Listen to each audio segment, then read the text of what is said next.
sábado, né, em adoração, estudando a palavra de Deus, louvando com belos hinos e também ouvindo a palavra, uma mensagem que Deus tem para cada um de nós. Eu queria já iniciar fazendo um pedido a vocês.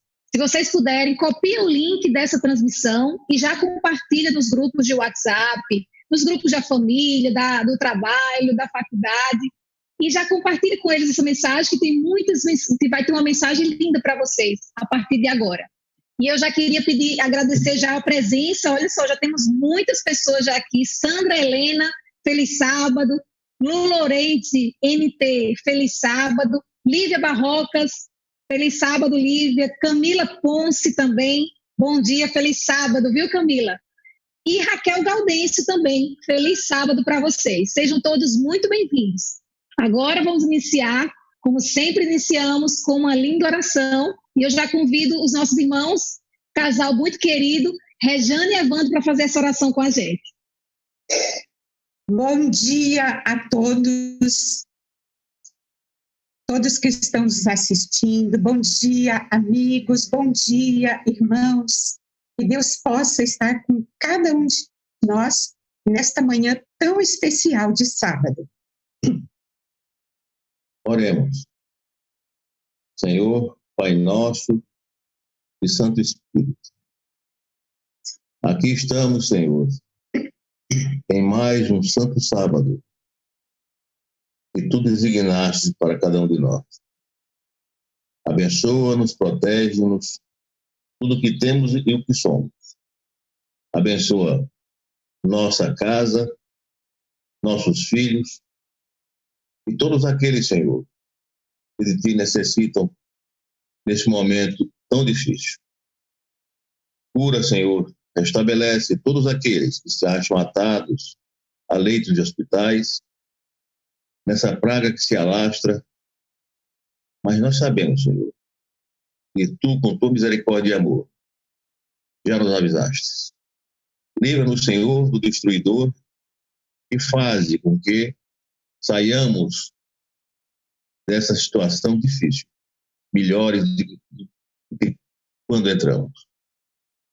Ajuda-nos, Senhor, a compreender qual seja a Tua vontade, para que em todas as lições que Tu já nos avisaste por antecipação, estejamos alegres, confiantes e quando voltares, Senhor, estejamos de pé, firmes, esperando a Tua eterna salvação. É tudo isso, Senhor, que Te pedimos e já agradecemos em nome de Jesus. Amém. Amém.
mais uma lição da Escola Sabatina.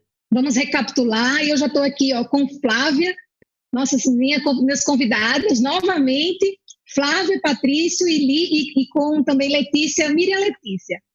Quem ainda não conhece elas, eu vou apresentá-las. Flávia Patrícia é a diretora de comunicação aqui da Igreja Adventista do Bessa.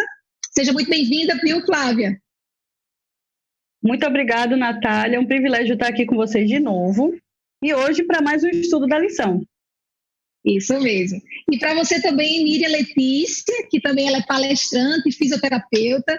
Seja muito bem-vinda. E também, né, Letícia, que você também é líder também do Ministério de Saúde para algumas igrejas aqui de João Pessoa. Seja bem-vinda, viu? Muito obrigada, estou muito feliz com o convite. É um convite daqueles que mexe com a gente, né? Sentir um pouquinho da nossa área de conforto, mas eu tenho certeza que o estudo dessa lição vai nos aproximar cada vez mais de Jesus. É verdade, Letícia. Foi um desafio, né, meninas? Estudar sobre profecias é um desafio e ainda mais estar aqui recapitulando e repassando tudo isso que a gente aprendeu durante essa semana para as pessoas que estão assistindo. Então, peguem a Bíblia, peguem as suas lições, vocês que têm a lição. Quem não tem um desejo de aprender sobre profecias, deixa uma mensagem nas redes da igreja, Adventistas Bessa, que a gente vai estar entrando em contato com vocês, certo? Então, vamos lá, meninas. Profecias bíblicas são fascinantes, não é mesmo? Fascina, atrai muito a nossa atenção, porque realmente é muito interessante. E olha só, as profecias bíblicas são essenciais para a nossa identidade e missão. Elas apresentam um mecanismo interno e externo para confirmar a exatidão da palavra de Deus. Jesus disse em João 14, 29, disse-vos agora, antes que aconteça, para que quando acontecer, vós creiais. Por isso que durante toda essa semana nós estudamos com o tema central, que é a Bíblia e as profecias. E o verso está em Daniel 8,14, que diz, ele me disse, até 2.300 tardes e manhãs, e o santuário será purificado. O que será que significa isso, hein, meninas? Vamos começar a partir de agora. E Letícia, eu já jogo a primeira pergunta para você. Já o nosso primeiro tema de hoje. As profecias servem, Letícia, como sinais para confirmar a nossa fé. Como eu acabei de ler aqui em João, capítulo 14, verso 29, Jesus disse-vos agora, para que antes que aconteça, para que quando acontecer, vocês creiam, né? Então, como a própria Bíblia nos mostra como interpretar a profecia apocalíptica, tendo como exemplo o sonho de Daniel, que está no capítulo 2, do verso 27 até o 45. É com você. Bom, gente, a maneira que nós costumamos entender, primeiro, o que está escrito lá em Daniel capítulo 2? Para quem ainda não tem o hábito da leitura da Bíblia, mas acredito que todo mundo que está aqui já tem essa prática, lá em Daniel capítulo 2, conta a história do sonho do rei Nabucodonosor. Então, foi quando ele sonhou com uma estátua que tinha diferentes partes do corpo formada por diferentes elementos, e ele não entendia o que aquilo significava. Então, ele buscou, através de Daniel, a interpretação do que seria aquilo. E a Bíblia traz a explicação, o que Daniel falou para ele, né? Daniel, orientado por Deus, disse para o rei.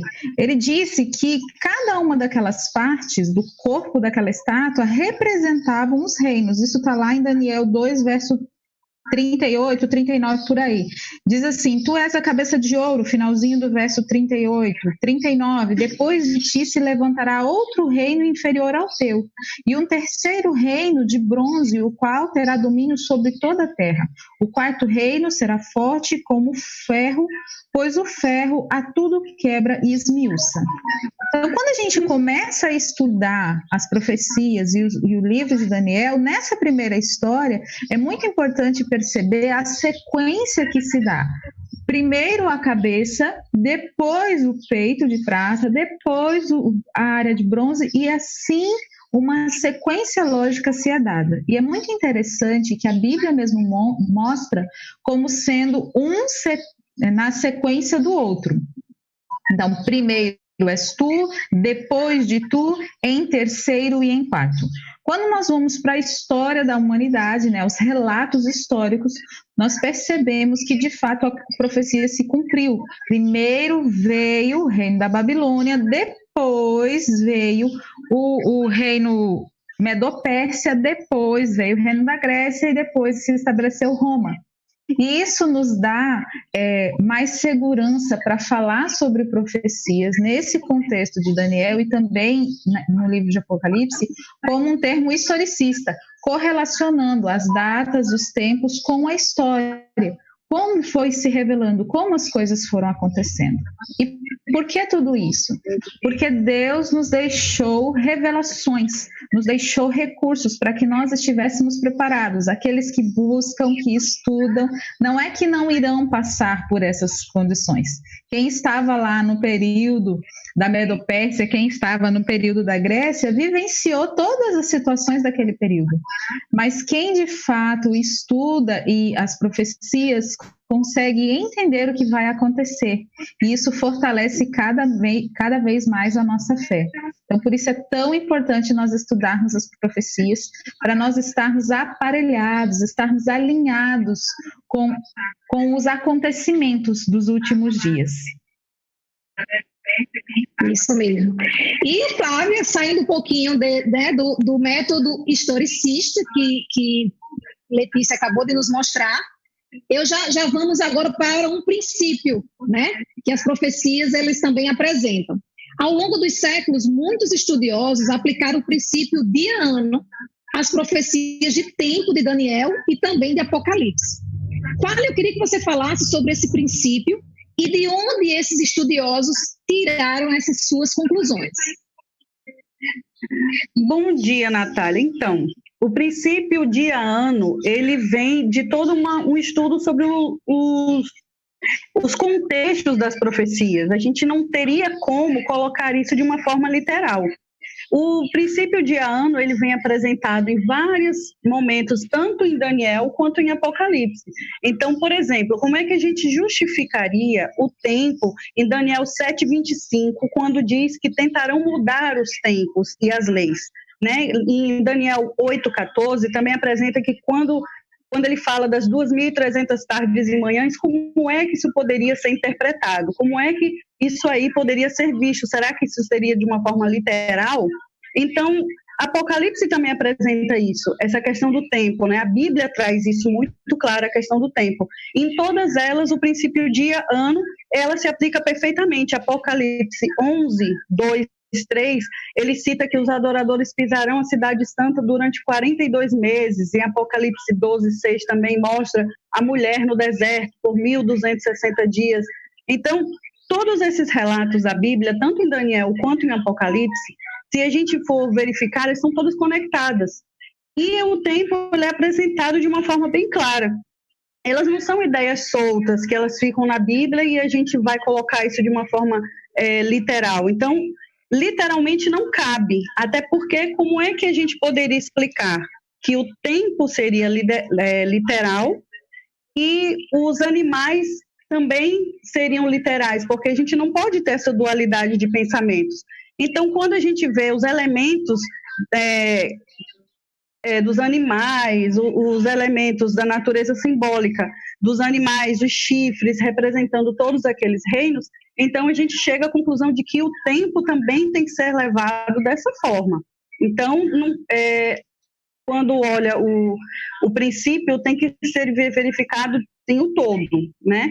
Então, aí a gente encontra algumas linhas de pensamento. Por exemplo, ter os reinos representados por animais e chifres mostra que nós não devemos e não podemos seguir a profecia no modo literal, porque tudo é simbólico. Isso aí é fato. Se é simbólico por animais, então a gente pode verificar que também é simbólico para o tempo. Segundo, muitos reinos eles já foram tomados há muitos séculos. Então, se fosse literal, a gente não teria esse espaço de tempo, essa linha do tempo de forma casada. E se a gente aplica o princípio dia-ano, toda essa linha ela é perfeitamente comprovada, tanto biblicamente quanto também na historicidade da humanidade, né? Os livros de história também representam isso.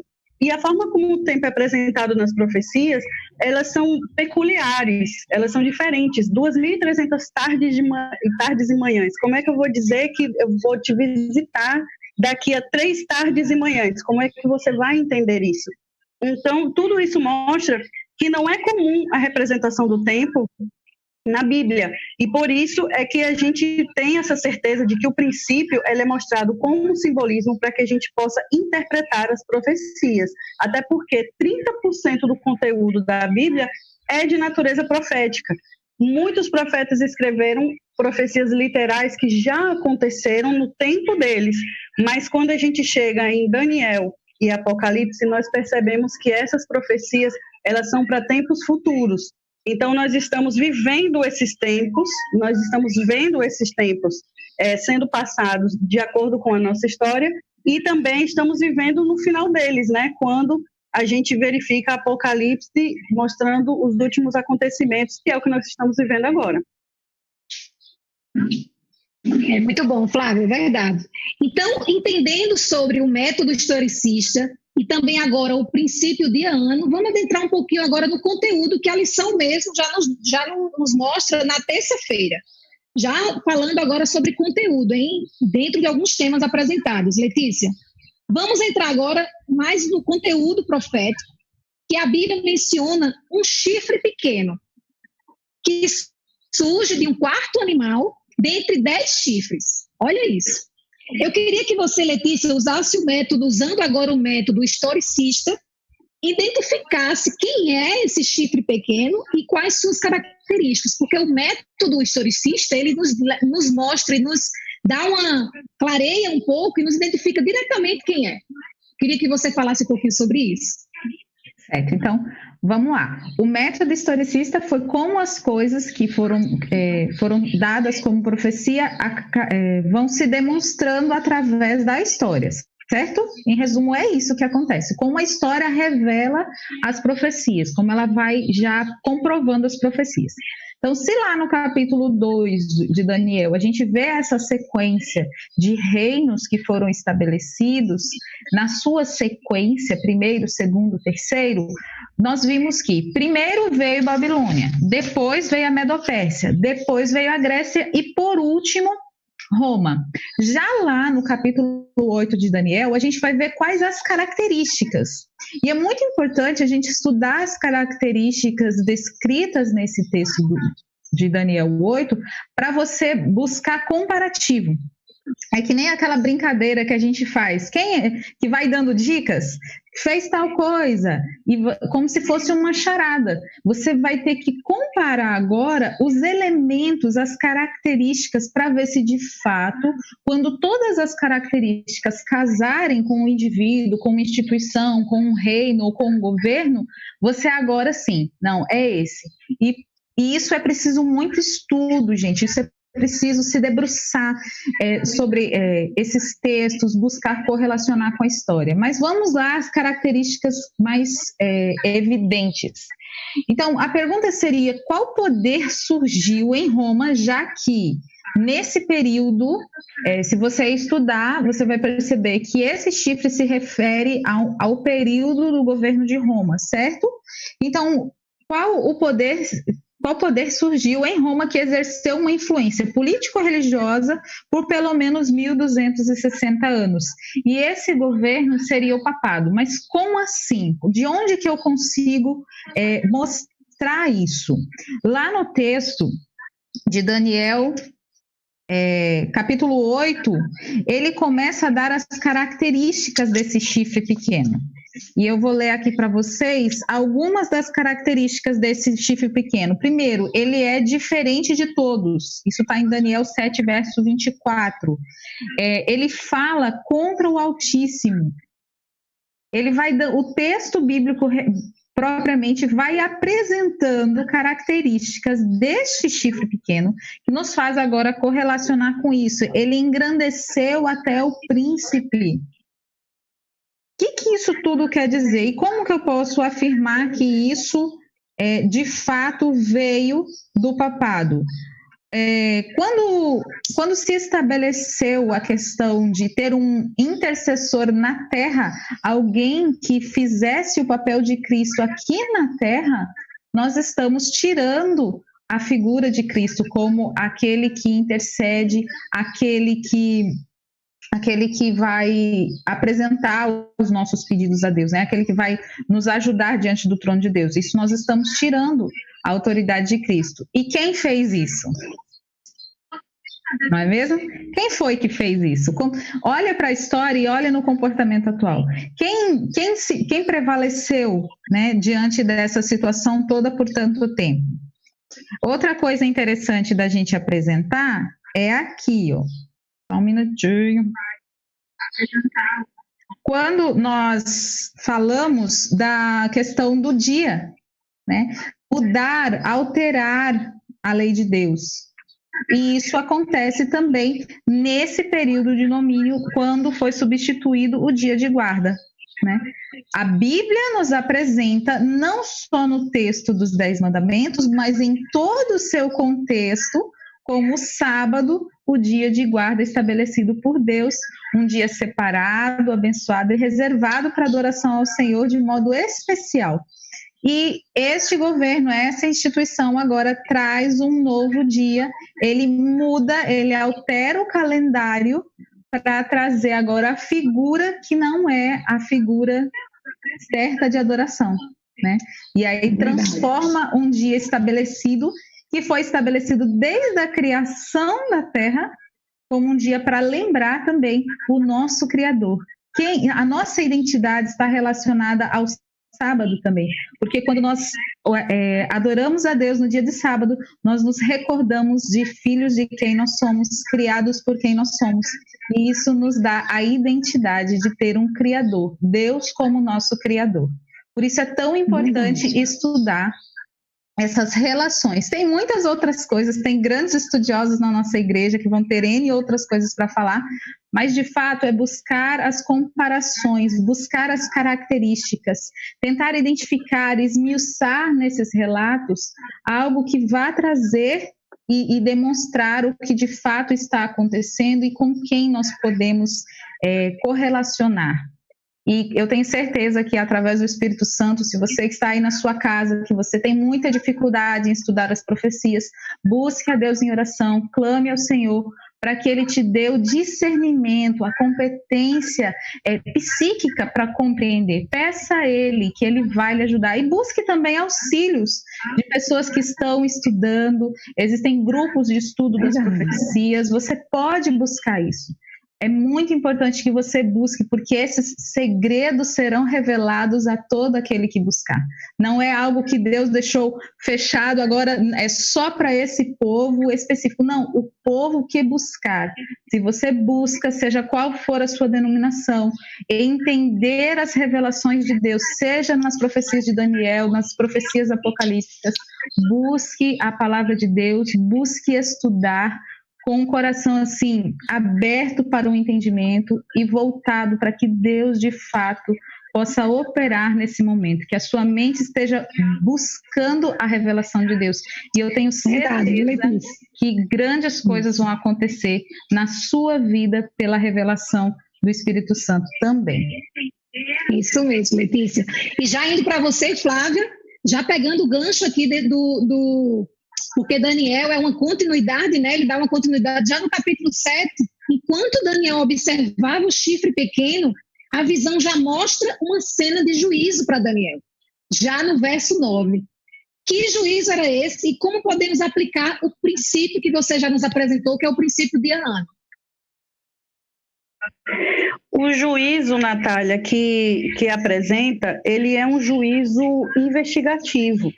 Né? Apesar de haver muita confusão nessa questão da contagem do tempo, em que algumas pessoas até consideraram que fosse o juízo final, somente a partir de 1800 é que foram realmente reconsiderar e reestudar as 2.300 dias, e o juízo investigativo realmente ele começou a ser colocado em investigação.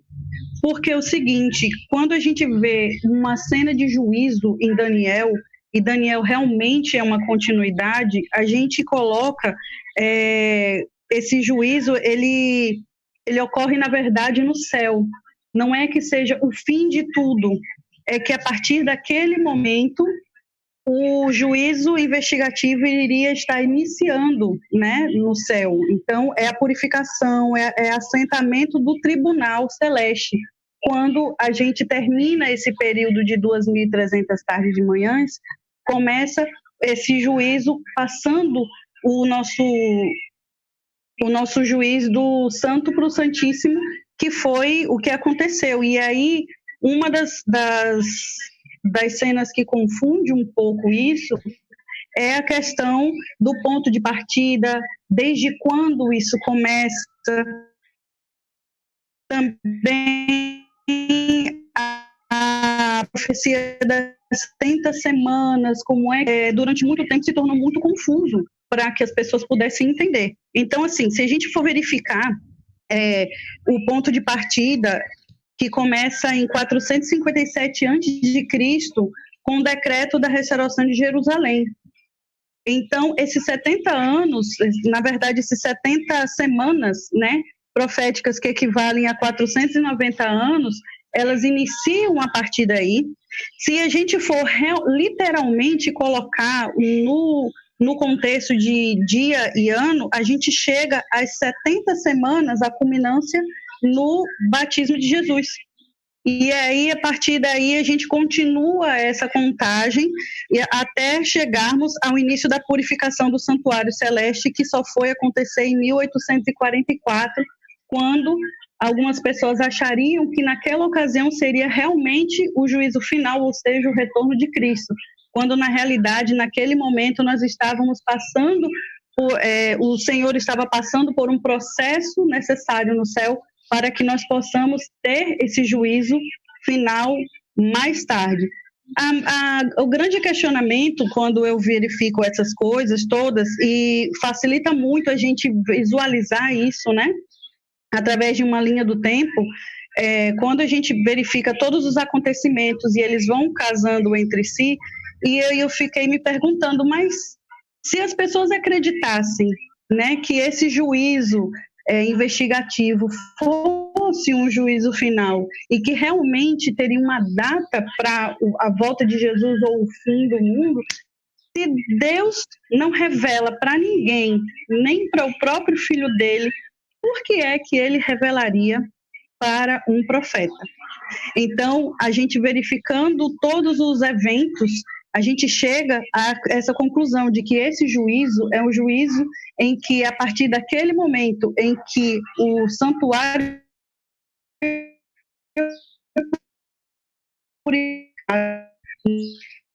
estamos sendo verificados da graça, porque somente Ele, o próprio Deus, para nos perdoar e colocar nossos pecados, né, a um julgamento, e Ele sabe, né, o coração de cada um e como ficaria isso. Então, é bem, ao mesmo tempo que é um pouco confuso para alguns, se a gente for estudar isso de uma forma profunda, e eu até indico que as pessoas procurem realmente estudar isso de uma forma mais profunda para poder entender até as profecias que vêm, né, logo depois João escreve no Apocalipse sobre a vinda de Cristo. E aí não confundam, né, esse juízo investigativo com realmente o juízo final, porque esse espaço de tempo realmente aconteceu, isso aí está provado, e essa profecia do santuário realmente ela fica bem mais clara quando a gente entende esse espaço de tempo, né? Esse juízo investigativo. E olha só, Flávia, até a Cláudia Marinho aqui comentou, é maravilhoso ver como Deus se preocupa em revelar a todos nós o que acontecerá até a volta de Jesus. E como é bom ver a história comprovar a veracidade de sua palavra. E é com essas palavras de Cláudia que a gente termina a nossa escola sabatina. Espero que vocês tenham gostado um pouco, conhecido um pouco mais sobre as profecias e se aprofundem mais, né? Eu queria, Letícia, que você encerrasse agora com uma oração, que a gente possa orar, encerrando a nossa escola sabatina, a lição, né, dessa semana. Vamos orar, então. Onde você estiver, que você se coloque em atitude de reverência, porque nós vamos conversar com Deus Criador. Oremos. Senhor, Tu que és o Criador do Universo, Deus Todo-Poderoso, aquele que tem todas as competências para fazer o nosso existir, nós Te buscamos agora com reverência e adoração para adorá-lo e engrandecer o Seu santo nome. Muito obrigada, Senhor, pelo dia de hoje. Muito obrigada, Senhor, porque o Senhor nos deixou recursos através da Bíblia para fortalecer a nossa fé, para nos assegurar das Suas promessas. Também, Senhor, para nos preparar para os dias finais. Que o estudo, esse breve estudo dessa manhã tenha despertado, Senhor, nos nossos corações o desejo de examinar com mais afinco a Sua palavra. Que nós estejamos sedentos pelo estudo da Sua mensagem, pelas revelações que nos foram dadas para que nos preparássemos para os dias finais. Que o nosso coração seja preenchido pela Sua presença. Que o nosso desejo por essas revelações não seja, Senhor, sufocado ou menor do que o nosso desejo de propagar essa mensagem a todo mundo. Que isso nos desperte como missionários, que isso nos desperte como mensageiros da Sua palavra. E assim, junto com todos os nossos queridos e tantos outros que conhecerão a Sua verdade, nós possamos ver a face do nosso Senhor vindo nos buscar, a figura, a imagem do nosso Senhor Jesus Cristo vindo nos buscar das nuvens dos céus, a pessoa do nosso Salvador, agora dando um basta a toda dor e todo sofrimento que se passou nesta terra, e possamos então, Senhor, viver onde não há choro, não há dor, não há nada de mal, porque todas as outras coisas já se passaram. Senhor, fortalece no nosso coração o anseio por viver esses dias melhores pela eternidade ao lado do nosso Salvador. É o que eu Te peço nesta manhã, em nome de Jesus. Amém. Bom dia. E ontem eu liguei para ele e ele me falou que ficou muito feliz com o momento da oração. E ele teve essa responsabilidade junto com a sua família de orar, de ter um objetivo de oração, de orar mais. Eles já oravam, mas passaram a orar mais. Então ele foi muito feliz, e também pelo saber que a igreja estava orando por ele. Ele estava orando pela igreja e a igreja toda orando por ele. Então foi muito interessante essa experiência para ele, para cada um de nós. E hoje eu já estive lá na igreja, mais o irmão Wilson, e a gente fez o sorteio. E o sorteio dessa semana, nós temos uma certeza que Deus tem um controle de todas as coisas e sabe a necessidade de cada um de nós. Por isso cremos no poder da oração. E eu tive hoje de manhã na igreja com o Wilson e a gente fizemos o sorteio, o irmão Wilson sorteou e saiu o nosso irmão Itamar Falcão. Não é coincidência, é providência de Deus, né? Estamos todos já orando para o Itamar, mas agora vamos orar muito mais. E tenho certeza que Deus fará o trabalho que será feito na saúde do Itamar. Nós temos orado muito, temos um grupo de oração de orando pelo Itamar, e agora nós vamos lembrar nessa vez, vamos colocar nos grupos da igreja, para que não esqueça de orar pelo Itamar Falcão Bezerra. E nós continuamos com a nossa oração, nossos pedidos, nossos agradecimentos, e temos a certeza que Deus fará tudo aquilo que for necessário. Então, muito obrigado pelo esse momento de oração. Não esqueçam, intensifique a sua oração por Itamar Falcão. Ele necessita muito das nossas orações, e a família dele tem certeza que estará orando pela igreja. Que Deus nos abençoe. E agora é com você, Alex. Que Deus nos continue nos abençoando aí nesse momento. Olá, queridos. Feliz sábado. Deus seja louvado pela sua decisão de participar conosco dessa live da nossa comunidade adventista do Bessa. Eu estou aqui diretamente da nossa igreja, do nosso templo físico, mas você hoje, a sua igreja, é você próprio, é a sua família, é o teu lar, é a tua casa. E há várias formas de nós adorarmos a esse Deus maravilhoso.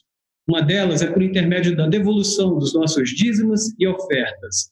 E existem várias maneiras que a gente, nessa pandemia, nesse momento de isolamento social, estamos disponibilizando para toda a comunidade. Uma delas é da forma presencial. A cada sábado nós estamos com o plantão da tesouraria aqui na igreja, aqui no nosso espaço físico, aqui no Bessa, e você, se preferir dessa forma, pode vir presencialmente e devolver o teu dízimo na tua oferta. Há uma outra forma também, que é por intermédio da conta bancária do Bradesco, da Missão Nordeste. E uma outra forma, a terceira forma, é pelo aplicativo, a baixa do aplicativo Serve em Mim. Então, queridos, que Deus abençoe a tua fidelidade e que Deus possa abençoar o teu lar e a tua família. Bom dia, feliz sábado a todos, que bom estarmos aqui nesse dia de sábado tão lindo que Deus está nos dando. Esse é o momento de oração em que nós aqui da Igreja do Bessa, nesse momento, nós vamos fazer uma oração intercessória. E nós vamos orar pelo Itamar Falcão, que bênção, né? O nome dele saiu aí na arca da oração, pelo seu irmão Antônio, a Laís, que perdeu a sua mãe há esses dias atrás, a irmã Efigênia, seu esposo, Roquimelo também. E nós vamos orar também por seu pedido, que está aí no seu coração, tá bom? Esse aqui é o meu esposo Ângelo, meu eterno namorado, e vai agora fazer uma oração intercessória, tá bom? Vamos agora fechar os nossos olhos e falar com o nosso Deus. Maravilhoso Pai do céu, queremos esta manhã pedir humildemente que o Senhor, de uma forma assim maravilhosa, de uma forma extraordinária, o Senhor olhe com amor, com carinho incomensurável que o Senhor tem, meu Pai. Amém, Deus. Por esses nomes que foram citados. Amém. Nosso querido irmão Itamar, o tio dele, Amém, Jesus. A família da Laís, né? A Efigênia, todas essas pessoas, meu Deus. Amém, Deus. Que o Senhor, com a sua graça, visite essas pessoas hoje, meu Pai. Amém, Senhor. Perdoe os pecados delas, todo mal, e põe no coração delas, meu Deus, a força, a fé para serem curadas. Amém. Que a nossa humilde oração chegue ao teu trono da graça e o Senhor faça um milagre na vida delas, restaurando, Amém. Confortando a família, a esposa do Bruno, todos eles.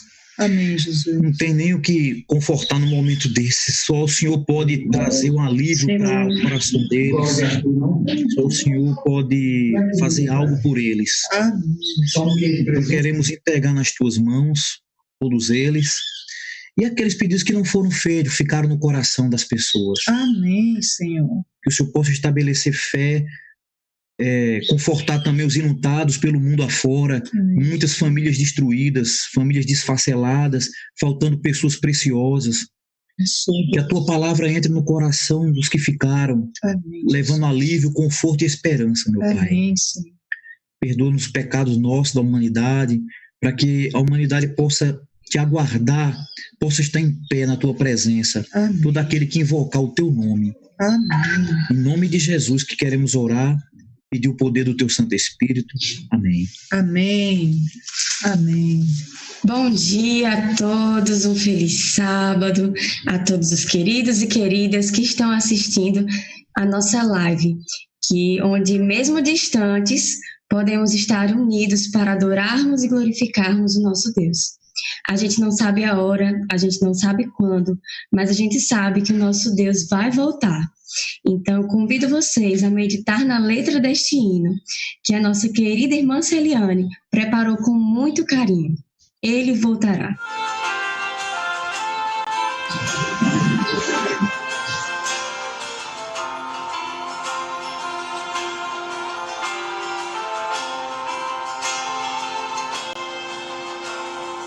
Pelas estradas por onde eu passar, eu preciso anunciar que muito perto está. Já posso ouvir o som de muitas vozes cantando a entrada triunfal. Preparado, preciso estar para encontrar com Cristo no ar. Ele me prometeu, eu estou a esperar Ele voltar. Ao nosso lado existe alguém que precisa saber da promessa do Pai, de que virá para levar os fiéis para com Ele no céu habitar. Preparado, preciso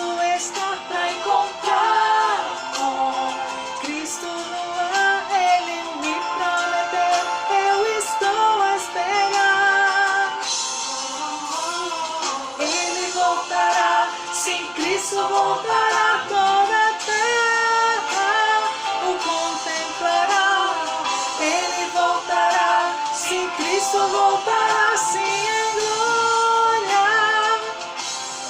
Ele virá.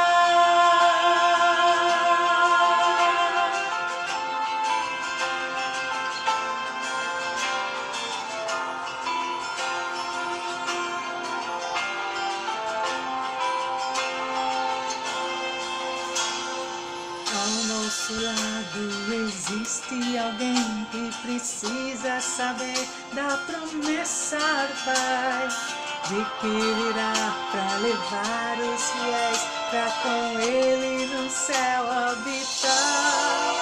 Preparado, preciso estar para encontrar com Cristo no ar. Ele me prometeu, eu estou a esperar. Ele voltará, sim, Cristo voltará, toda a terra o contemplará. Ele voltará, sim, Cristo voltará, sim, em glória, Ele virá. Preparado, preciso estar para encontrar com Cristo no ar. Ele me prometeu, eu estou a esperar. Ele voltará, sim, Cristo voltará, toda a terra o contemplará. Ele voltará, sim, Cristo voltará, sim, em glória, Ele virá. Sim, queridos, Jesus voltará para buscar você e a mim. Eis que vem com as nuvens e todo olho verá. Amém. Aleluia.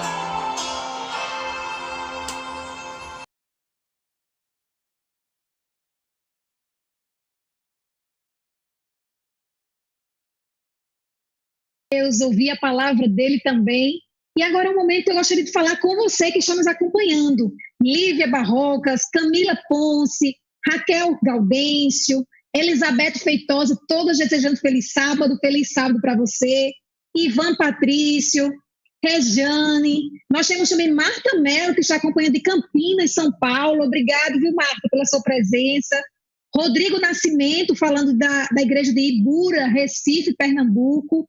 Tatiana Costa, Rossana Rocha, Israel Batista, Darliene, Cláudia Marinho, muito obrigado pela participação de vocês. Tatiana, de novo.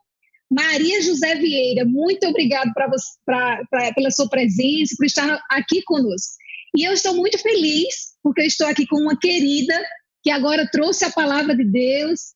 Tenho certeza que Deus a inspirou nesta semana para que ela trouxesse uma mensagem que vá direto aos nossos corações, aos corações das famílias, porque ela se chama Divânia Aguiar, ela é doutora, ela é psicóloga, psicoterapeuta de família e de casal. Olha só a responsabilidade e que competência dessa mulher de Deus. Seja muito bem-vinda ao nosso culto de hoje, Divânia, que Deus lhe abençoe e lhe use nesse momento. Olá, muito bom dia a todos vocês que nos ouvem. Obrigada à equipe do Bessel que nos convidou para esse momento. De fato, nós estamos aqui para compartilhar um pouco da palavra de Deus, refletir alguns pontos importantes para nosso enriquecimento espiritual. E eu queria aproveitar, agradecer aos amigos que estão nos ouvindo por aí, tem gente nos acompanhando. E com certeza, assim como nós, sedentos de ouvir um pouco a palavra do Senhor. E eu gostaria de começar falando um pouquinho sobre esse sentimento que permeou e tem permeado a vida de muitas pessoas, que é a questão da solidão, né? E eu acredito que, em maior ou menor grau, todos nós, durante esse período, temos tentado dar algum sentido à solidão. Eu fico pensando como é que cada um lidou com isso, né? Porque os dias que a gente vive são dias de extrema solidão. As pessoas têm adoecido porque elas se sentem muitas vezes abandonadas. Esse sentimento de desesperança tem mobilizado muito muito a vida das pessoas, as crianças, os adultos, os jovens, e às vezes nessa tentativa de lidar com a solidão, a gente tem muitas vezes dificuldade de ficar só. E entenda que ficar só está muito além da questão de estar acompanhado, né? Existe a atitude contrária à solidão, que é a solitude, onde alguém pode espontaneamente, intencionalmente decidir afastar-se um pouco, decidir por esse momento de um isolamento intencional. Você pode até decidir ficar recluso, mas não necessariamente num caráter de obrigatoriedade. Mas a solidão desses dias que nós estamos vivendo, ela é típica de um movimento obrigatório. Todos nós fomos obrigados a ficar sozinhos. Todos nós fomos obrigados a restringir o nosso contato social. E, obviamente, isso traz alguns resultados para a nossa vida. Em maior ou menor grau, todos nós ficamos tentando encontrar sentidos para essa tal solidão. E, nesse momento, a gente percebe que surgem algumas oportunidades, né? Ou eu vou ficar na solidão imposta, ou eu vou transformar a minha solidão na experiência de solitude, que é aquela possibilidade de eu me reconhecer podendo estar só, mas não necessariamente abandonada. E aí é interessante que, humanamente falando, todo mundo começa a criar as estratégias para não ficar só, né? Começa a se movimentar exatamente por causa dessa condição social que Deus nos outorgou desde o momento que a gente nasce. Somos seres sociais. Mas a gente precisa entender que sentidos, muitas vezes, o silêncio e o isolamento podem trazer para nós. E nós vamos falar um pouco sobre isso. Tem alguns versos da Bíblia que falam, por exemplo, de uma solidão que é regeneradora. No livro de Deuteronômio, no capítulo 32, verso 10, fala assim: achou numa terra deserta e num ermo solitário, povoado de uivos, rodeou e cuidou dele, guardou como a menina dos seus olhos. Cuidou dele. A gente poderia pensar assim, cuidou de mim, cuidou de você, cuidou de cada um de nós. Essa promessa de Deuteronômio, de que em maior ou menor grau todos nós vivemos a experiência de solidão. Em alguns momentos da vida, a gente vive a solidão. Nem precisa ser um período de pandemia como esse, quando isso ficou muito mais aguçado. Mas essa promessa de que Deus cuidou dele, do profeta, do povo de Israel, e que vai cuidar de mim, cuida de você, do nosso planeta, do nosso país, da nossa cidade, da nossa casa. Deus cuidando de nós. E como uma menina dos seus olhos. Ou seja, é preciso alimentar a fé e a certeza de que, a despeito de experiências tão surreais, né, atípicas, a presença de Deus conosco pode ser sentida de uma forma extraordinária. A solitude vem exatamente para permitir esse avesso da solidão, que é a condição de estar ligado a Deus e não estar solitário nessa perspectiva tão difícil. E tem mais um detalhe. Isaías 51:3 diz assim: porque o Senhor tem piedade de Sião, tem piedade de mim, tem piedade de você. Terá piedade de todos os lugares assolados dela. E fará o seu deserto como Éden, e a sua solidão como o jardim do Senhor. Ou seja, promessas de florescer no deserto. Promessas de alegria, de regozijo. E quando ele fala em música, né, a ideia de melodia que refrigera, né, que tranquiliza, que fortalece, que motiva. Mas o que é que o silêncio tem para falar quando o coração está gritando? O que é que o silêncio tem para dizer quando o nosso coração grita? E aí eu gostaria que refletíssemos um pouquinho em algumas pessoas que na Bíblia tiveram momentos de solidão muito significativos. Um deles foi o próprio Jesus. Se você observar no capítulo 9 de Lucas e no verso 36, você vai perceber o verso que diz: depois daquela voz, quando ele estava lá no Monte da Transfiguração, achou-se Jesus sozinho. Marcos 1,35 diz: ele, porém, se retirava para lugares tranquilos e orava. Jesus, ele é um típico exemplo de alguém que passava muito tempo sozinho. Mas isso não significava que ele não gostava de estar com as pessoas. Não era um isolamento obrigatório ou imposto pela sociedade. Jesus, ele percebia que a experiência de comunhão com Deus era muito importante para o ministério dele.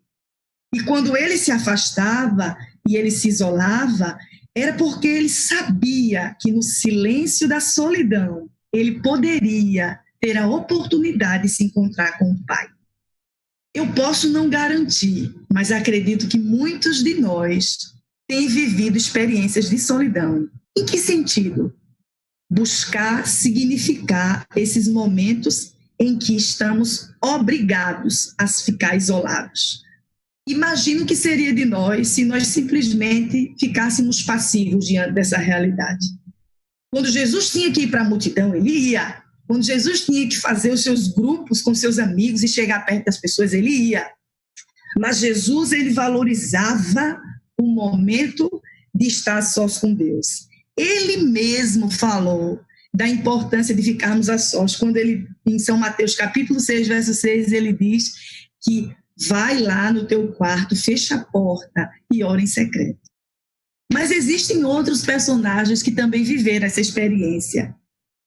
Como é que ela pode ser positiva para a nossa vida? Né? Onde é que a gente pode calar para Deus ouvir? E aí, Jesus, ele deixou bem claro que quando a gente silencia, a gente aprende a entender o que é mais importante e essencial para a nossa vida. Por exemplo, nas noites que antecederam a escolha dos apóstolos, o sermão da montanha, a agonia da sala do juiz, o momento da cruz, né, o enfrentamento da cruz, a glória da ressurreição. Em todos esses momentos, diz a senhora White que Jesus ficou sozinho. Quando ele se preparava para alguma obra importante, afastava-se para a solidão dos montes e passava a noite orando ao seu Pai.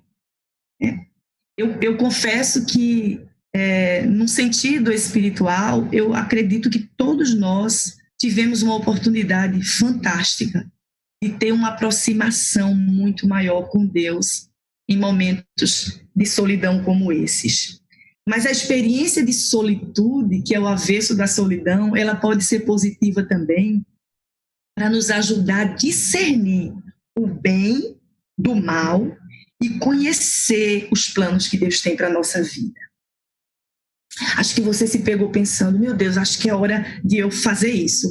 Puxa vida, eu acho que esse período é hora de eu ir em outra direção, de eu mudar algumas coisas. Todos nós, né, independentemente do lugar que nós estamos, na nossa condição humana, vimos na solidão momentos de podermos ser transformados e nos tornarmos pessoas melhores. E sabe, Enoque, em Gênesis capítulo 5, 24, a Bíblia diz que Enoque andou com Deus. E sabe, a solidão de Enoque ajudou a perceber, por exemplo, que os dias que ele estava vivendo e o lugar onde ele estava e as pessoas com quem ele estava cercado na sua sociedade eram pessoas que não davam espaço ao poder do Espírito Santo. Eram pessoas que pisavam no amor de Deus, negavam a autoridade de Deus, eram pessoas blasfemas, eram pessoas arrogantes. E sabe, esse é um perigo tão grande para a nossa vida, porque nós estamos cercados, né, de pessoas que, como nós, muitas vezes, elas estão na condição de viverem o mal dissimuladamente. né? São pessoas que desobedecem, são pessoas que não têm o temor do Senhor. E a gente precisa refletir, né, o quanto nós podemos discernir a nossa oportunidade de estar na presença de Deus e nos submeter e reconhecê-lo como Deus que cuida de nós, temer o nome do Senhor. E olha só, eu fico perguntando, né? Jesus tinha coisas importantes para fazer, ele procurou o silêncio. Enoque percebia como as pessoas estavam, a sociedade, o momento da vida dele, as circunstâncias da vida dele que não eram circunstâncias favoráveis. E aí eu fico pensando, a gente está conseguindo andar com Deus e discernir o bem do mal, o certo do errado, o que nos fortalece e o que nos liberta e nos escraviza? Com Jesus, você talvez tenha alguma obra muito importante para fazer. Esse momento de calar para que ele ouça pode ser uma oportunidade. Pode ser um momento, a hora. Pode ser que você esteja prestes a tomar algumas decisões. Mas como foi importante para Jesus, para Enoque, ficar sozinho com Deus, a fim de tomar as decisões de acordo com os planos que ele tinha para a vida deles. Deus tinha planos extraordinários para a vida de Enoque, mas Deus também tinha planos para a vida de outra pessoa, que era Paulo. Lembra de Paulo? Paulo era um homem muito inteligente.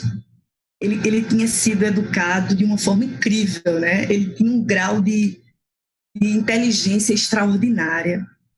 Mas lá em Damasco, Paulo viveu momentos de solidão, profunda solidão. Nos seus escritos a gente encontra, né, a descrição de momentos de profundo sofrimento e dor, e Paulo não entendia. E Paulo pôde se resignar diante de uma necessidade que Deus transformou numa bênção para a vida dele. E sabe, Paulo precisou abrir mão das tradições, do conhecimento, porque Paulo ele tinha sido instruído num grau de inteligência acadêmica, científica extraordinária. Ele era um homem muito letrado.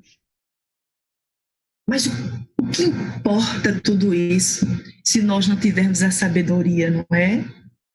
Então, obter sabedoria e fé é um outro grande ganho quando a gente cala para que Deus fale. Na solidão do deserto, Paulo teve ampla oportunidade de sossegado estudo e meditação.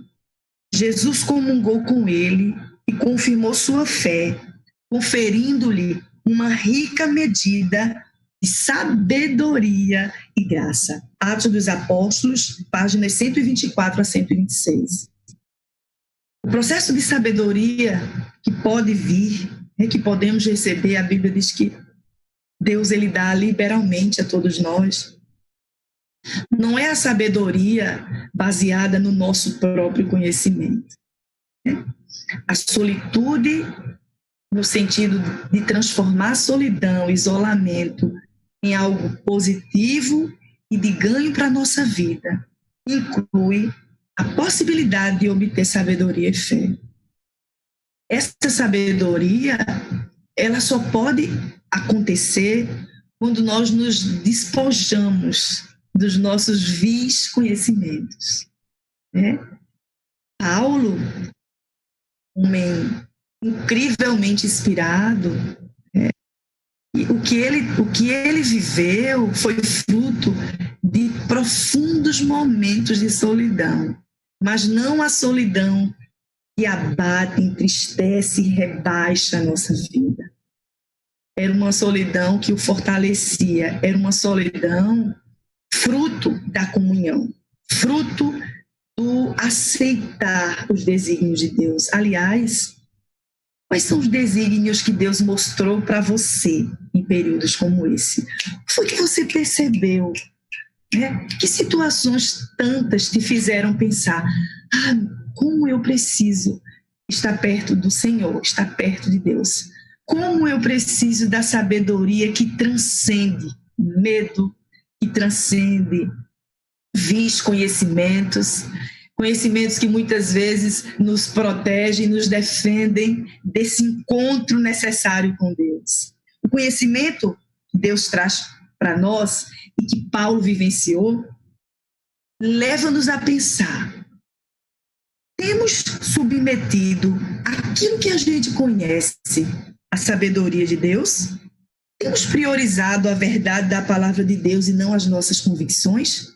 Paulo teve que abrir mão de tanta coisa que ele tinha aprendido desde o início, quando ele foi letrado, quando ele estudou, quando ele foi educado. E a gente, para obter sabedoria e fé, será que a gente está priorizando a verdade da palavra de Deus?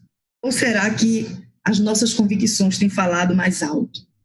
O que é que a gente precisa desaprender daquilo que tão fortemente está arraigado no nosso ser, né?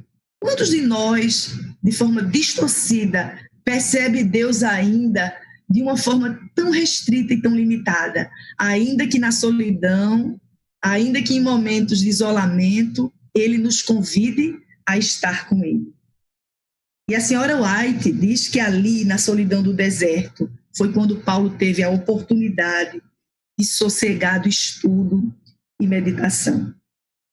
Olha, quando um escritor vai escrever, geralmente escritores, cientistas, são pessoas que muitas vezes vivem a solidão como um único meio para conseguirem produzir, né? São pessoas verdadeiramente solitárias, mas não é a solidão que isola, né? É a solidão de um processo de crescimento. Todos nós, em maior ou menor grau, precisamos ter esses momentos de introspecção, né? E mais um ganho, né? Mais uma gema, né? de bênção que a gente pode descobrir, encontrar ao refletir a importância da solidão positiva, né, da solitude, é o preparo para testemunhar. Eu estava ouvindo o que foi conversado, os pedidos, né, a questão dos problemas e desafios que a Igreja do Bessa está enfrentando. A Igreja do Bessa, as igrejas, mundo afora, estão vivendo momentos únicos. E nessa partilha das nossas experiências, do que se passa, a gente começa a perceber a importância de testemunhar para Cristo. E essa é a quarta grande bênção a ser alcançada quando nós estamos calados, ouvindo Deus. João. Eu queria falar agora sobre João. Lá em Apocalipse 1:9, diz o relato profético que João ele foi levado para a ilha de Patmos. Se você já conhece a história de João, você vai perceber que foi Deus que permitiu que João fosse para aquele lugar, para que os ouvidos de João estivessem mais abertos, para ele ouvir e para ele receber o que Deus tinha para falar para ele. Aquietai-vos e sabei que eu sou Deus, diz a Bíblia. João estava totalmente isolado do mundo. João estava só fisicamente. Talvez eu esteja falando para algumas pessoas, não sei, que fisicamente está sozinho ou sozinha. Talvez a grande maioria tenha companhia. Quem sabe você está com a sua mulher, com seu marido, com seu filho, com sua mãe, com sua avó, com seu amigo. João, ele ficou só fisicamente também. E é aí que a solitude vem como um presente de Deus. Como é que João suportou? Já parou para pensar? Às vezes você pensa assim, mas como é que fulano, né? Assim, eu tenho amigos que estavam hospitalizados mais de um mês. E a gente pensa, meu Deus, como é que ele consegue ficar, né? 1 mês, 2 meses, ele e ela, hospitalizado. Meu Deus, como é que os presidiários ficam naquelas celas fechadas, né? Isolados do mundo, do convívio da família. esse mundo, às vezes, é uma prisão para muitos de nós. Algumas experiências nossas parecem experiências de aprisionamento, não é verdade? João esteve aprisionado fisicamente, mas João se sentiu tão cuidado por Deus, tão perto de Deus. A fé, por tudo que ele viveu durante a sua vida com Deus, como amigo de Deus, deu a ele a capacidade de dizer para nós nesta manhã que Deus está cuidando de tudo. Que a gente não precisa se angustiar, porque Ele está com tudo sob controle. É o momento em que foram momentos em que João ele aprendeu a ficar só e ele se preparou para testemunhar a volta de Cristo. Aliás, o que mais eu tenho escutado das pessoas cristãs que têm orientação religiosa é o preparo para a volta de Jesus. A nossa suprema esperança, a suprema esperança do cristão. Sim, a solitude pode ser um meio de nos fortalecer com essa esperança. A esperança de aguardar o retorno de Jesus. Ele está chegando, assim como está chegando a hora, acredito, de podermos nos reencontrar, de sair das nossas casas, de ir para o nosso trabalho, irmos para a igreja, os nossos filhos irem para a escola, para a faculdade. Talvez você esteja pensando que essa prisão te aprisionou, ou seja, que esses períodos de solidão te mantiveram rebaixada, triste. Pode ser que esse sentimento obscuro ainda esteja aí permeando a tua vida. Pode ser, isso é humano. João, quando chegou em Patmos, deve ter olhado de um lado para outro e pensado: meu Deus, o que é que será de mim? Né? E eu e você talvez nos perguntemos nessa manhã: meu Deus, como vai ser os próximos dias? Como é que as coisas vão se normalizar? Como é que vai ser? Né? E para alguns já está sendo, né? Para alguns a solidão já está sendo transformada em solitude. E olha, eu gostaria de apelar para que a nossa solidão seja regeneradora, para que a oportunidade do encontro com Deus, a gente possa receber a inspiração do Espírito Santo para fazer as mudanças necessárias para a nossa vida.